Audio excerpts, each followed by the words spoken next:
So you were nervous to go because for what reasons? Because I felt like I was too big, that I was going to be too slow, people were going to leave me behind. All of those things ran through my mind. And in reality?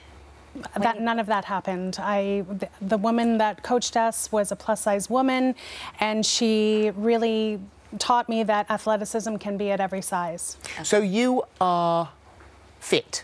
There's no Yes. question that you are fit. Yes. A lot of people have said today, fat and fit is a possibility, but you can't be fat and healthy. Fat and fit surely contradicts things, says Carol. Natalie was the first one. Yes, you can be fat and fit, but I don't think you can also be healthy. The extra weight on your organs can't be good, says Caroline. What do you say to that? Well, when I go to my doctor and I do my annual checkup, everything is below average. Blood sugars, cholesterol, blood pressure. I think it's because of the rigorous exercise that I do.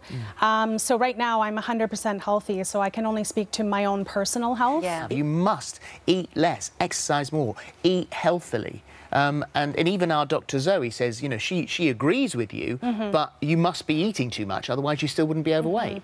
The thing is that last year 34 million UK citizens dieted, and 99% of them gained the weight back. So what I'm presenting is a new model for people to think about, is move your body, eat reasonably well as much as possible, and move yourself into a model of success rather than failure. Because the other thing is, I mean, you can be skinny and unhealthy. Exactly. And we all know people like that. I mean, that can be an incredibly unhealthy lifestyle. You've heard, this isn't the first time you've heard negative comments from people. So how do you deal with those? Well, I just know after 10 years of working with a plus-size demographic that there's a demographic of people that have desperately tried to lose weight. And we know in the numbers that UK citizens are spending £2 billion a year on diet industry. And it's a model that's failing people. So can we put the weight to the side and be active and eat reasonably well, take the focus off the weight, and just try to be the healthiest version of yourself? And you say that the entire fashion and health industry is skewed against the larger lady. Well, they just make her invisible. So even though, you know, a large portion of the population is considered a size 16 and over, we just don't see her in the media and advertising representation. But that's still, and I'm just reflecting what people are saying here, that's still, just because that's the size of the population, it doesn't make it right. Well, I think that it doesn't make it right to have people spending tens of thousands of pounds and failing constantly. We need to look at some other options.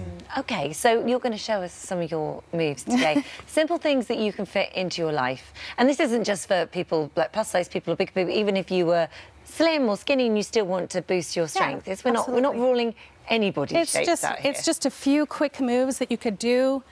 The first one, we'll be working on biceps. So it's just an arm exercise, bringing the weights up, bringing it down slowly, keeping the core engaged.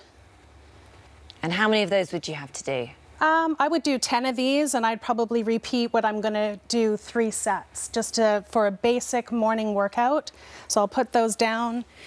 And then the next thing you can do is for the inner leg, dropping into a side lunge, back to center, side lunge. This is working the abductors here. Yeah. And then just to bring the heart rate up, you can get into a boxing move, jab cross, 410. This is working the shoulders, as well as bringing up the heart rate. Yeah. Because the cardio is quite important to burn off the calories anyway, isn't it? Burning calories and cardiovascular health, heart health. I think what's your triathlon record timing that you've done? I think it was a 1:36. My gosh, wowee. So squatting for the quadriceps and the glutes. So I'd do 10 of these as well. So if you do 10 reps of each of these, repeat it 3 or 4 times in the morning. Yeah. And that's a basic. It's not a lot, is it? I mean, that is doable.